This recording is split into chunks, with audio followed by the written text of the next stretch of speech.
30 Minutos de Botafogo, o podcast do Globo 100% dedicado ao torcedor alvinegro.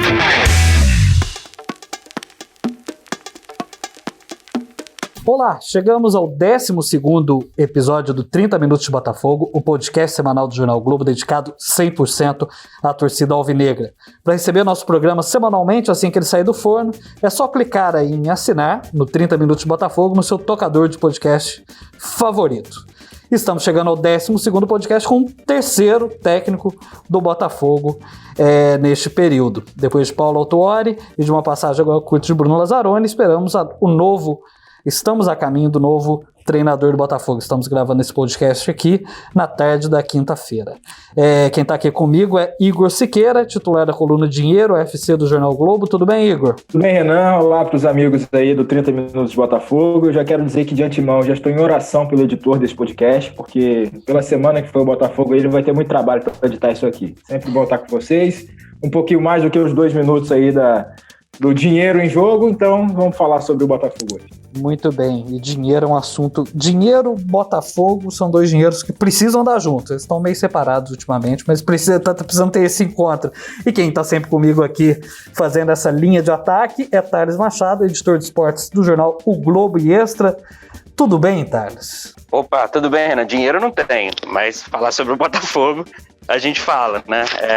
Não sei se eu começo a falar rápido aqui também, porque é aquilo, né? 30 minutos de Botafogo hoje, acho que vai ser insuficiente. Eu não consigo lembrar de 48 horas tão movimentadas no noticiário do Botafogo quanto nesses últimos tempos. Acho que nem quando o Botafogo conquistou títulos aí importantes, como em 95, que enfim, são notícias já esperadas quando acontece, eu não consigo lembrar, nem quando o Botafogo trouxe o Seedorf, que também já era uma notícia esperada há algum tempo.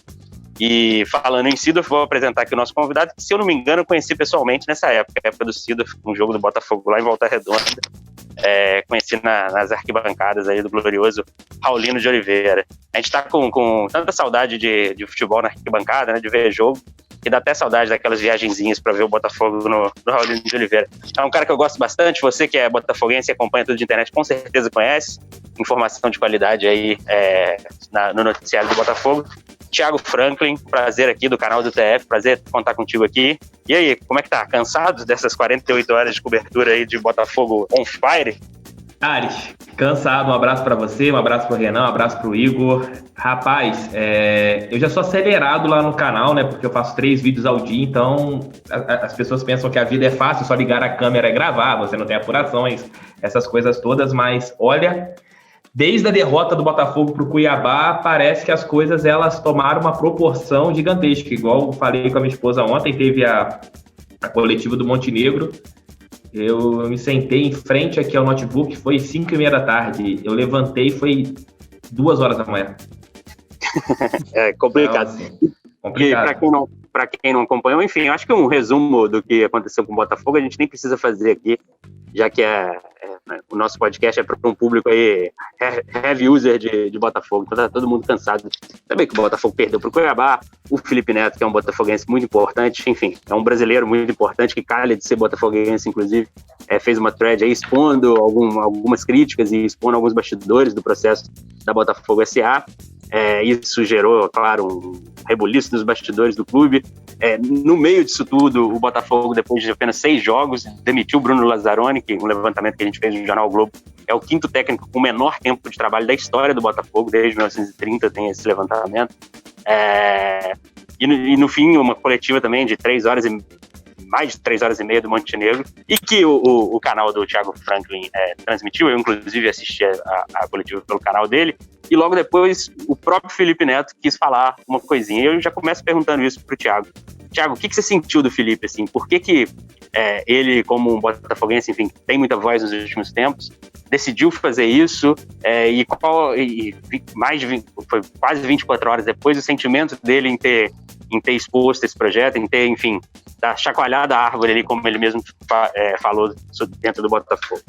No primeiro momento, vou começar com as threads que ele fez depois da derrota do Botafogo. Ali, eu fiquei um pouco preocupado pensando nos irmãos Moreira Salles. Até postei isso na minha conta no Twitter, e foi até mesmo a primeira pergunta que eu fiz para o Felipe ontem. Quando ele pediu para entrar na live, Eu nem sabia que era o Felipe Neto, porque eu faço por um programa que é o StreamYard, que você não tem como saber se é conta verificada, se não é conta verificada. E ele pedindo para entrar na live, eu não sabia. Falei, então manda uma mensagem para mim aqui. Se você é o Felipe Neto, eu sou o Papai Noel. Falei isso realmente, eu virei o Papai Noel a partir de hoje. Ho, ho, ho, ho. Então, ele entrou e eu senti o Felipe Neto preocupado como todo botafoguense. E com algumas informações, por ele ter sido um possível investidor, ele conversou com o Laércio Paiva, que era o cabeça do primeiro projeto Botafogo S.A., ele explanou alguns detalhes. Teve a coletiva do Montenegro, de quase 4 horas de duração, e o Montenegro falou algumas coisas ali que não batiam com o ponto que o Felipe sabia e também que eu sabia. E quando o Felipe entrou na internet, e entrou aqui na minha live, perdão, foi importante até mesmo para tirar essas dúvidas. Falando assim, Felipe, realmente era assim o projeto? Porque quem conversou com o Laércio, que era o cabeça do primeiro projeto, para saber algumas determinadas coisas, o Laércio tinha que passar alguns pontos, que a gente só apura como jornalista. Por exemplo, o Montenegro bateu muitas vezes falando que era um projeto só para botafoguense. E eu sempre soube que não era um projeto só para botafoguense, era um projeto que era aberto para qualquer um. Claro, a maioria seriam os botafoguenses endinheirados. Mas tínhamos também possibilidades de ter outros investidores, de terem outros investidores, no caso. E quando a gente viu o Montenegro falando isso, eu fiquei um pouco com o pé atrás. Mas essa exposição do Felipe Neto ontem, após a nossa conversa, que eu nem coloco como uma entrevista, foi mais um bate-papo lá no meu canal, eu senti que ele está preocupado como todos os botafoguenses estão. A recuperação judicial é um receio que particularmente eu tenho desde quando a possibilidade surgiu de acontecer a recuperação judicial. A gente vê o Botafogo com presidente eterno, no caso do Montenegro, que ele fala com todas as palavras que o Botafogo está falido. O Botafogo está em falência, não está falido, está em falência. Se fosse uma empresa, poderia já estar falido, mas está indo para uma falência. E talvez esse sincericídio do Montenegro pode ser ruim para o Botafogo, porque a gente vê várias outras equipes do futebol brasileiro com situações tão graves ou piores que a situação do Botafogo.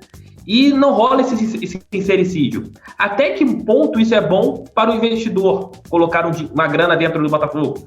Até que ponto isso é favorável para o Botafogo? Então, assim, eu não sei até que certo ponto o Montenegro expor as coisas tem um peso, e o Felipe Neto, que é um torcedor expondo as coisas, tem um peso diferente. A exposição do Felipe Neto, eu entendo um pouco melhor do que as exposições que o Montenegro fez e faz. Tanto é que, como você acompanhou ontem a live, eu perguntei para ele: Montenegro, você não acha que as suas exposições... A primeira pergunta que eu fiz para ele, quando você falava que faltavam 30 milhões, 40, iria sair em 1 mês, 2 meses, 3 meses, isso não foi bom? Isso foi ruim? Ele admitiu que ele errou quando ele deu prazos para a SA. Então, e isso também, outra coisa que ele fazia que era muito errada, era falar quanto estava sendo arrecadado. A partir do momento que você fala que você vai arrecadar 100 milhões de reais para pagar os credores, se eu sou credor do Botafogo, perdão, eu não vou abater muito essa grana, não. Vou querer quase 100% daquilo que eu tenho para receber. Então, assim, foram muitos erros. Thales, Igor, Renan, que a gente viu que aconteceu no Botafogo, e o Felipe Neto, como qualquer torcedor. E ali é um torcedor diferente, com 40 milhões de seguidores no YouTube, não sei quantos milhões no Twitter, não sei quantos no Facebook, jogando tudo no ventilador. Então, assim, é diferente se fôssemos nós aqui, botafoguenses, colocando a thread lá no Twitter. O Felipe Neto tem um peso muito maior, tanto é que um dos assuntos mais falados pelo Montenegro ontem na entrevista foi o nome do Felipe Neto.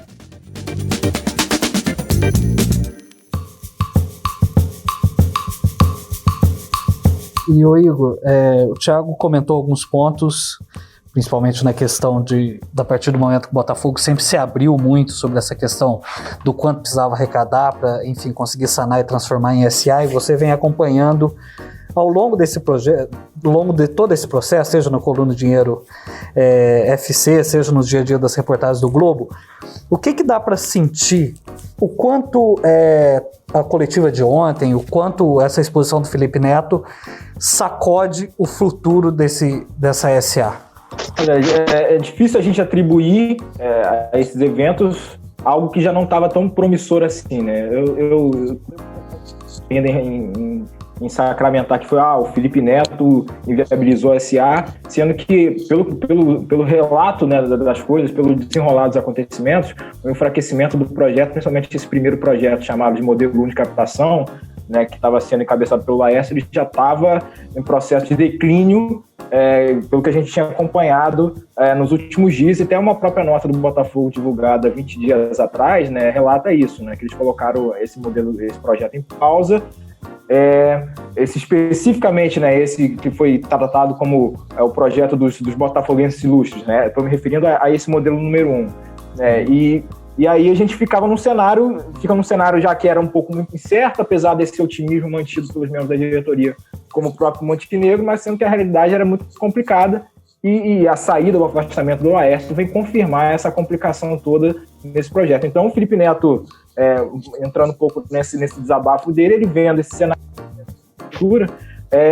ele, como um ato de desespero, né, vendo essa primeira opção que era tratada como na cabeça do Laércio, isso inclusive foi que eu dei na coluna na cabeça do Laércio, era o único projeto viável, e isso foi explicado para ele, por ele a outros membros da diretoria do Botafogo. Então, até por conta disso ele se afastou. Então a única viabilidade estava, né, no sucesso dessa primeira empreitada. Como isso não foi à frente, foi colocado em espera por diversos fatores, claro que precisa se considerar a pandemia, mas também uma dificuldade de captação que é inerente ao mercado, e também um mercado muito complicado, o Botafogo numa situação difícil, que é inegável. Então, todos esses ingredientes vão formando esse contexto que deixaram, na minha visão, deixam muito complicada até uma retomada desse projeto inicial, né, o projeto número 1. Tanto é que os diretores, né, os membros da diretoria já estão apostando numa versão, no modelo 2, que eles chamam, que vão tentar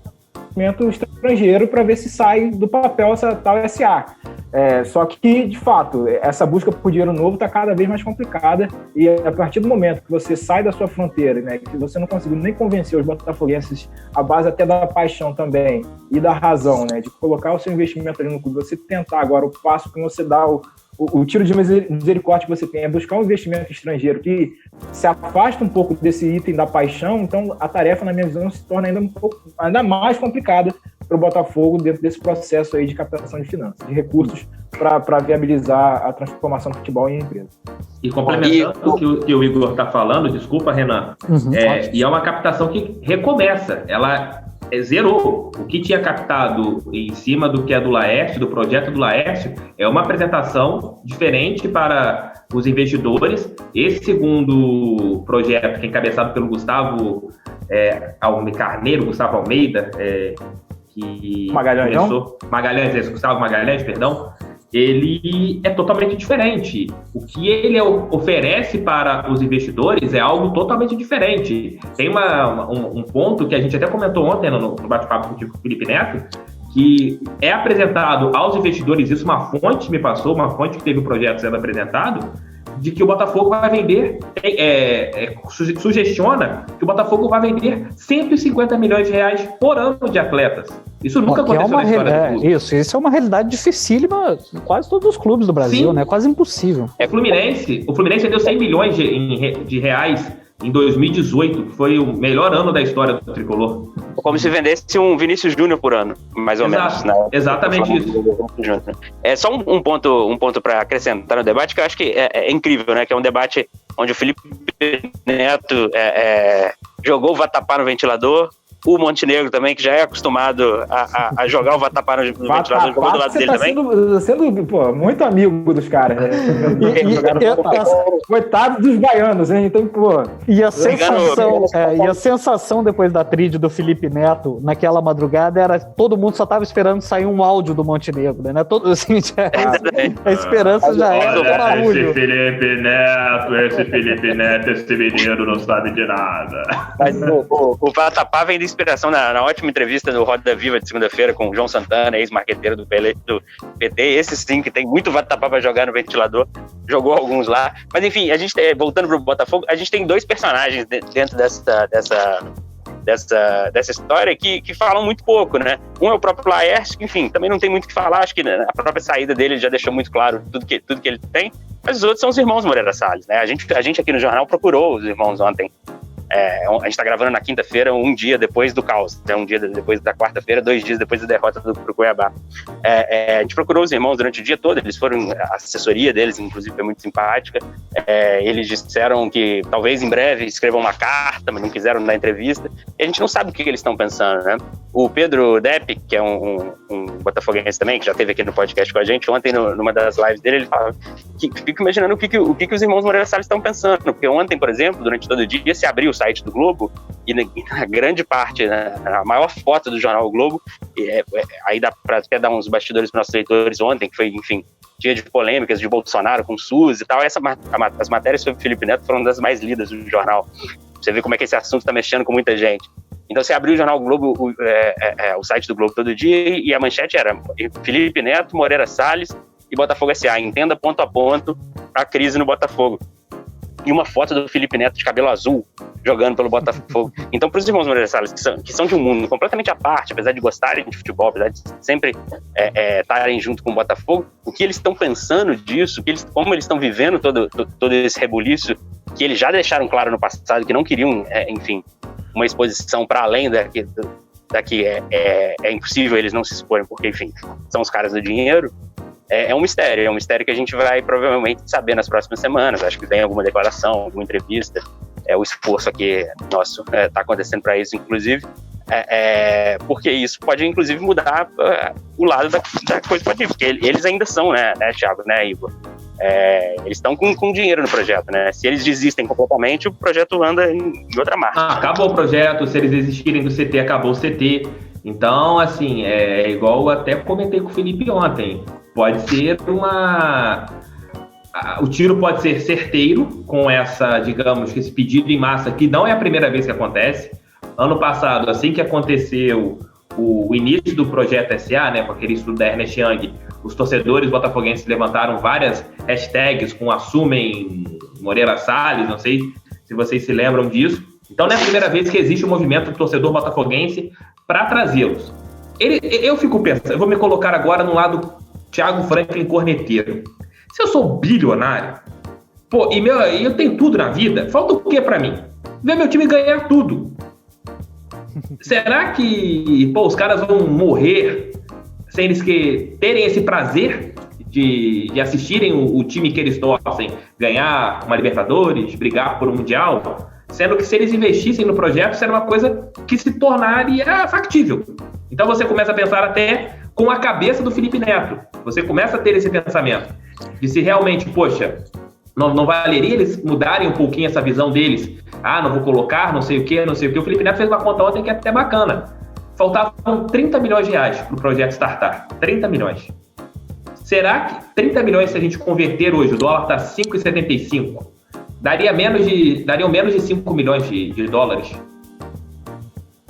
Um helicóptero, né, que o Felipe falou. Um helicóptero. 5 milhões de dólares. Pra gente é dinheiro pra caceta. Eu não sei nem quanto é que é isso. Eu só vejo nas planilhas dos outros.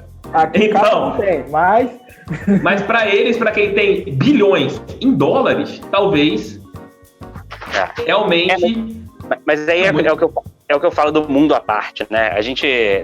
São figuras, assim, que a gente não conhece tão bem, assim. A gente não entende o fanatismo pelo Botafogo, não entende até que ponto ele vai, como ele é, enfim. Há fanatismos diferentes do Botafogo, eu mesmo conheço vários. Enfim, são caras que investem, por exemplo, uma ótima revista de jornalismo, que é a Piauí, investem em literatura, em cinema, em podcast. Do próprio Botafogo. Do próprio Botafogo. Isso é uma coisa legal de pontuar, né, em relação aos irmãos. A impressão que dá para alguns torcedores, a SA é um dos assuntos mais difíceis do torcedor acompanhar. E o torcedor que acompanha superficialmente está fadado a acreditar em bobagens, né, porque é um assunto complicado, é um assunto difícil, é mais difícil que o normal de finanças de clube. Então, assim, muito torcedor agora, com essa cobrança em cima dos Moreira Salles, tem a impressão que eles nunca botaram dinheiro no Botafogo. E o Botafogo estaria numa situação muito pior de dívida se não fosse eles, com certeza. O balanço do Botafogo aponta um valor de aproximadamente 50 milhões de reais de dívidas com os irmãos, além do CT, mais ou menos 25 milhões. Então, 75 milhões, isso que o balanço do Botafogo, o Igor pode até falar isso melhor do que eu, Vou que até aponta... dar uma olhada aqui. Se eu não me engano, a dívida é de 50 milhões com os irmãos Moreira Salles, mais o CT.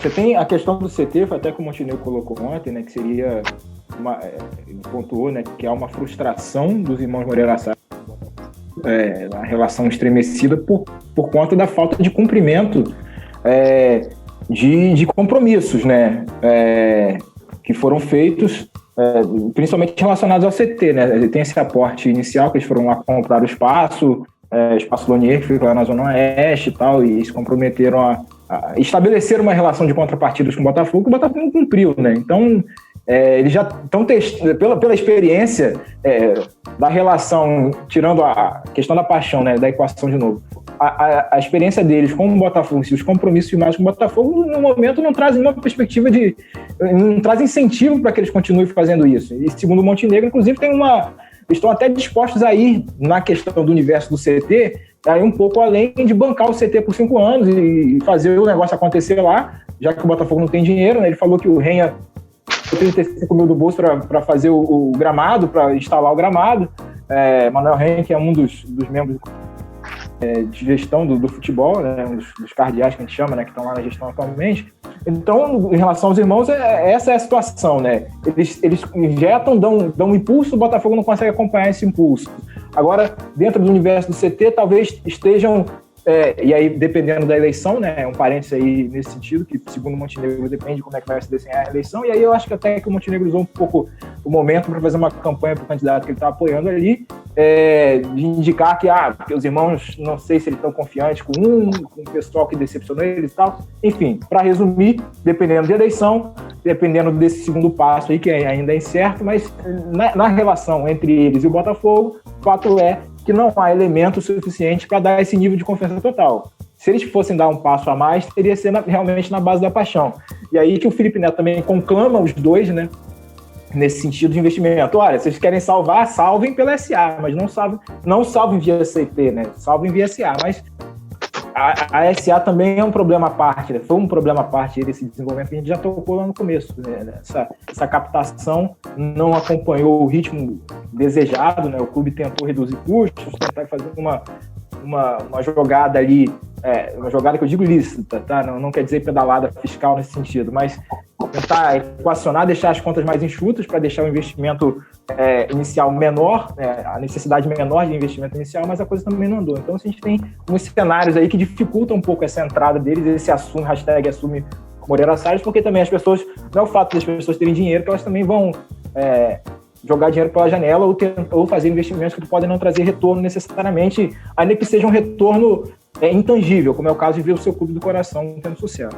Exato. E nessa semana maluca do Botafogo tem outro ponto hoje também sobre as eleições, né? Um dos candidatos, ele teve a sua candidatura com pedido de impugnação por 6 membros, acho que são 6 membros ou 8 membros, agora não me recordo de cabeça, assinaturas de pessoas que já faleceram. Eu pude ver o processo bem embasado, que dificilmente pode tirar um dos candidatos poderá participar da eleição, né? O Valmer Machado, que ele se coloca como o outsider, né, das candidaturas. Exato. E só para completar, Thiago, voltando só à questão do Moreira Salles, realmente abrindo o balanço aqui de 2019, né, a virada de dezembro, né, do ano passado, com o João Moreira Salles, uma dívida, olha só, para expirar em novembro de 2047, o Botafogo tem que pagar uma dívida, um boleto que vence até 2047. Com ele está com um dos irmãos 23,8 milhões, com o outro irmão 26,1 com o Walter. Então, dividindo aí até novembro de 2047, esse dinheiro aí de 50 milhões, aproximadamente, arredondando, desse cenário aí, pelo menos empréstimos e financiamento para o nosso Botafogo.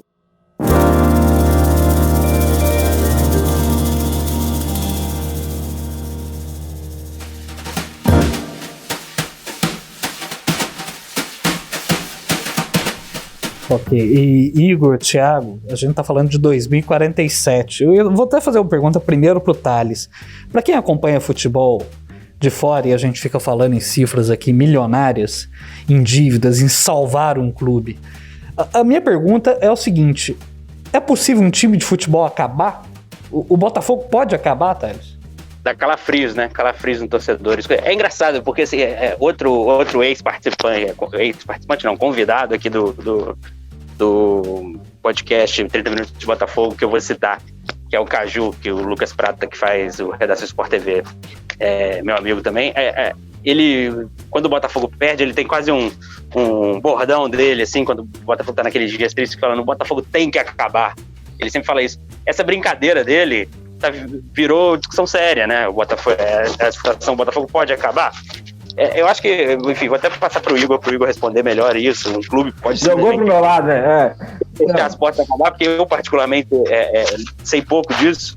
Mas há de se entender também que quando a torcida, quando o Montenegro fala o Botafogo pode acabar, a gente não tá falando do clube desaparecer, virar um livro de ouro, fechou, tá lá todas as glórias.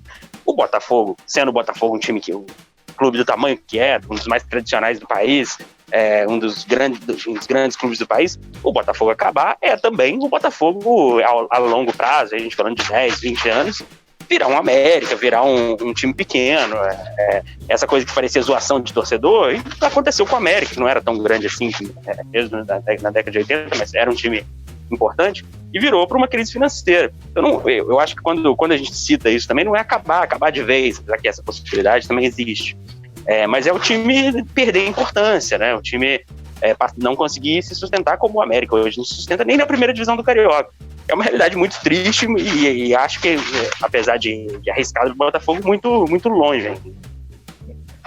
A associação, né, o CNPJ lá da Associação Sem Fins Lucrativos Botafogo Futebol e Regatas, para acabar precisa de um movimento que está muito, muito além, muito distante, né? Mas só que ela fica completamente insolúvel, um problema insolúvel, porque é insolvente, que eu digo o termo, né, em termos financeiros, nesse sentido, né? Porque você não tem como gerir o tamanho do passivo, a receita ela vai acabar se você despencar de divisão, você vai caindo, o dinheiro vai tirar o dinheiro de onde? É claro que a massa torcedora ela é capaz de sustentar um clube e impulsioná-lo, mas se você tem uma amarra tão grande como são os problemas atuais judiciais, já judicializados, né, e os dirigentes falam isso, né, são penhoras constantes, uma dívida que bota no papel a ponta do lápis lá, beira bilhão, né? Você tem um tom muito grande, com questões complicadas, aí você não consegue, o pouco que cai já está comprometido mal e porcamente, vamos dizer assim, para as despesas correntes, quanto mais já pagar a dívida. Então você vai criando uma bola de neve, quanto não vier uma solução definitiva, que tem que vir em dois caminhos, né? Essa readequação da dívida, esse equacionamento da dívida, e eu acho que essa iniciativa de tentar negociar com credores, ela pode ser uma solução, mas ao mesmo tempo precisa vir com um caminho de receita. Então, quando se fala em o Botafogo precisa de dinheiro novo, é isso, porque não só tem que estancar a sangria, né? Você equacionar a casa, porque se você olhar o Botafogo hoje, pegar o balanço e dar uma olhada da operação do Botafogo em si, a operação, você pegar o que teve de gasto, o que teve de receita no ano, a operação, ela fecha no azul, mas você tem uma herança tão grande de problemas, questões judiciais, de novo, dessas dívidas aí que são intermináveis e tal, e aí quando você termina, chega pro final, a linha final do balanço, você tem um déficit aqui, ano passado de 20 milhões, eu não estou nem falando do ano da pandemia, né, que tende a ser muito pior, então é um lastro de coisas aí que podem contribuir para o clube se apequenar nesse sentido. E a gente está vendo o Cruzeiro aí, que o Cruzeiro vai ficar inviável. É um exemplo do nosso lado aqui. Renan conhece melhor do que a gente, porque morou não sei quantos anos lá em Minas. Thales também, mineiro. Então o Cruzeiro está aí. E as coisas vão ficar inviáveis, porque os elementos, né, as ferramentas de punição dos clubes estão... A FIFA está cada vez mais apertando, a tendência é que a CBF entre de forma um pouco mais tímida, mas num ritmo lá não tão rápido assim, mas vai acabar chegando um dia, espero eu, que vá arrochando aí em cima dos clubes que não têm a devida governança, então isso tudo vai minando o processo do desenvolvimento do clube a ponto de ele chegar. O São Caetano já foi vice-campeão da Libertadores, não estou comparando o Botafogo ao São Caetano, mas para você ter um exemplo de um clube que já navegou nesse topo da pirâmide do futebol até sul-americano, chegando a ser vice-campeão da Libertadores, hoje está amargando a Série D. Então as coisas, o cenário pode mudar assim. Então por isso que é preciso ficar atento para não se deixar descuidar da questão financeira, porque chega um momento que não dá para fazer, fica inviável e não vai ter ninguém para botar dinheiro lá para pagar a conta de luz, para comprar 18 bolas, como disse o Montenegro. Então, esse é o cenário que eu entendo em relação ao clube acabar.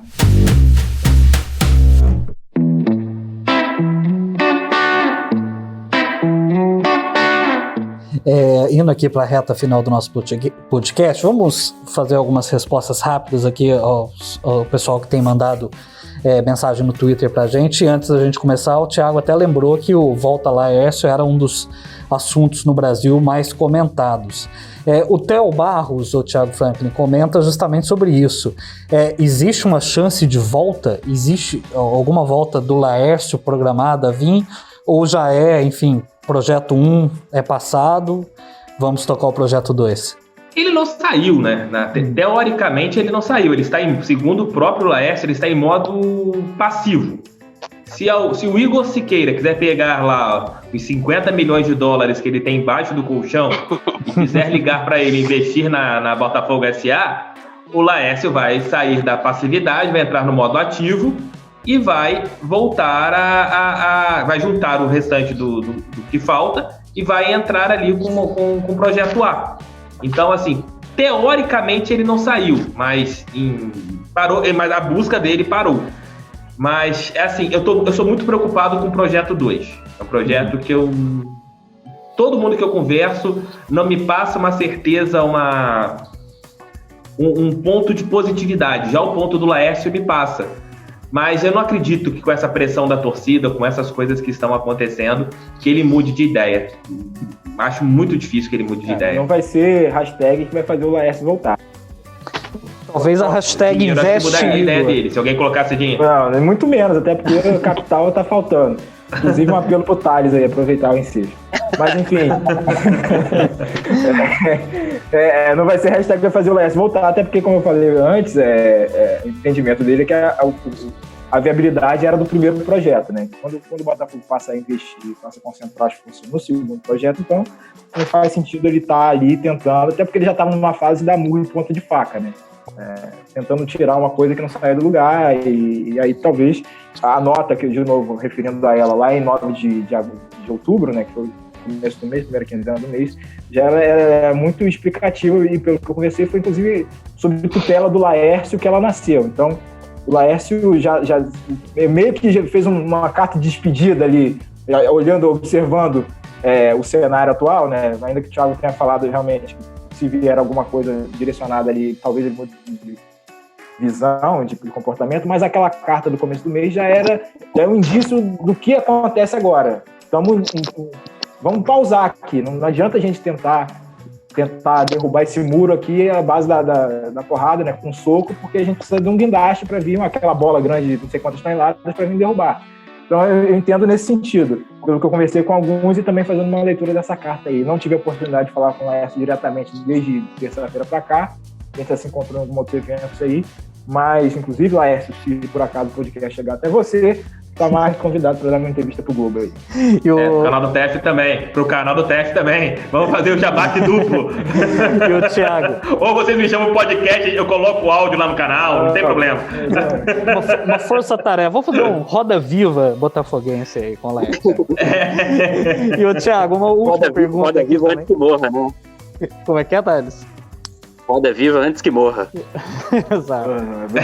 Vamos lá. Pro Montenegro já morreu, né? Segundo o Montenegro. E o Thiago, uma última pergunta aqui do João Vilaverde. Você até comentou um pouquinho disso. O quanto dessa barulheira das últimas 48 horas, enfim, de tudo isso, pode ser um sistema... um sintoma típico dos períodos eleitorais, né? Lembrando aí que falta um pouco mais de 30 dias, cerca de 30 dias para eleições do Botafogo. Tem relação uma coisa com a outra, alhos com bugalhos? Tem. A entrevista do Montenegro ontem, a gente sentiu que tinha ali alguns pontos totalmente puxando a sardinha para o lado do candidato dele, que era do Césio Melo. A gente vê algumas coisas acontecendo nos bastidores, acusações, coisas sem sentido, que isso teve muito início, faltando ali 2 meses. Muita gente gostando das derrotas do Botafogo, por causa, para gerar um conflito dentro ali do clube e devido às eleições. Tem muita coisa acontecendo a respeito disso. Por isso que eu falo que o Botafogo vai voltar a respirar a partir do dia 25 de novembro. Quem ganhar essa bodega de eleições igual aquele ponto, né? O Botafogo tem possíveis 2.000 votantes. Com pandemia, muitos idosos, acredito que menos de 1.000 compareçam a General Severiano para votarem. Botafogo, o futuro do Botafogo pode ser definido por menos de 1.000 pessoas. 1.000 pessoas. Então, assim, tem muitas coisas que precisam ser mudadas, o pensamento precisa ser mudado, mas uma coisa, eu até falo, eu admiro muito o torcedor botafoguense com menos de 25 anos, porque eles estão naquela geração parecida com a geração que foi do meu pai, que demorou 21 anos sem ver o Botafogo ser campeão. E essa molecada compra hashtag, compra briga, tá ali ativa nas redes sociais, é ativa nos estádios. Então, essa molecada que hoje, digamos, que é meio que a salvação do Botafogo, que compram essas brigas. E eu admiro eles, porque o pessoal já da minha geração, da do Thales, já está um pouquinho mais cansado, já está um pouquinho mais calejado. Nós vimos algumas coisas nos anos 90. Então a gente tem algum sentimento de título importante, de brigar por coisas grandes. Essa molecada não. E essa molecada eu acho que é que mais sofre com tudo que está acontecendo no Botafogo. Porque eles nunca beberam água boa. A gente já bebeu, eles nunca beberam. Então, eu torço muito pelas mudanças do Botafogo, porque entrando no que o Thales falou sobre o clube virar um clube pequeno, acabar o Botafogo, que o Montenegro falou, vai demorar muitos anos, porque o Botafogo tem quase 4 milhões de torcedores. A renovação, e será o problema. Vai ser difícil você ser pai botafoguense e convencer seu filho a torcer pelo Botafogo devido a tudo que está acontecendo. O teu filho vai acabar torcendo pro Chelsea, pro Manchester United, para algum outro time.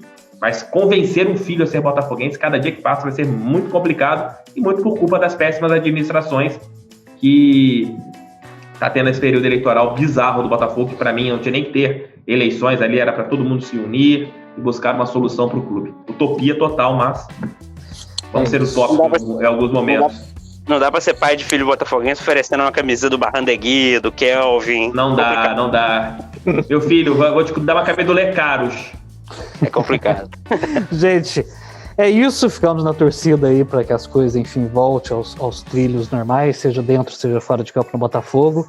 É isso, tempo esgotado aqui do nosso 12º 30 Minutos de Botafogo, podcast do Jornal Globo dedicado exclusivamente à torcida alvinegra.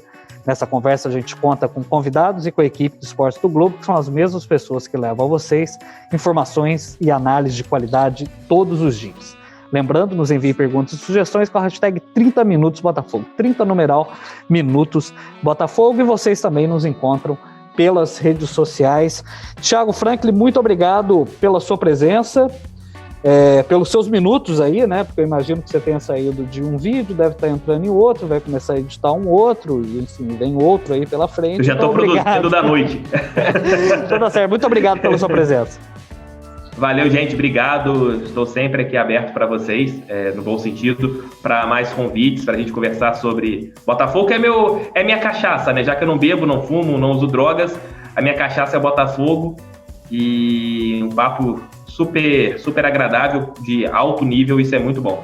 Que bom, tomara que você não comece a beber, porque nesse momento do Botafogo a melhor opção é não beber, é continuar mesmo focado no Botafogo. Tem gente que pensa o contrário, porque lá não tá vendo nada. Tá certo. Igor, muito obrigado pela sua participação. Valeu, pessoal, até a próxima, eu não sei qual vai ser, mas de repente aparece um minuto aí no Dinheiro em Jogo, alguma coisa aí, mas eu tenho certeza que vocês vão me achar na coluna todo dia, toda quarta-feira, no Jornal Globo, impresso e no blog Dinheiro FC. Só procurar no Google aí que você vai achar. Ok, Igor, muito obrigado. Thales, muito obrigado. Um abraço para você. Valeu, Renan. E tem coisas que só acontecem com o Botafogo, né? Gravamos um podcast sobre o Botafogo sem técnico e não conseguimos, de tanta coisa que aconteceu, falar sobre quem vai ser, quem não vai ser, qual o perfil que acontece, que é praticamente o que domina o noticiário, geralmente. Mas nem eles sabem ainda, então tá tudo certo. Provavelmente você, torcedor, no meio dessa semana desse podcast, ficou sabendo quem era o treinador. E assim, sem saber quem é, sem ter algumas dicas aí, escutando uns nomes, escutando bastidores do que a torcida quer, provavelmente você vai ficar insatisfeito. Com certeza. É isso, gente. Um abraço. A edição deste podcast é de Matheus Correia, coordenação de Roberto Maltic e Thales Machado. Até a próxima. Um abraço. Tchau. 30 Minutos de Botafogo, o podcast do Globo 100% dedicado ao torcedor alvinegro.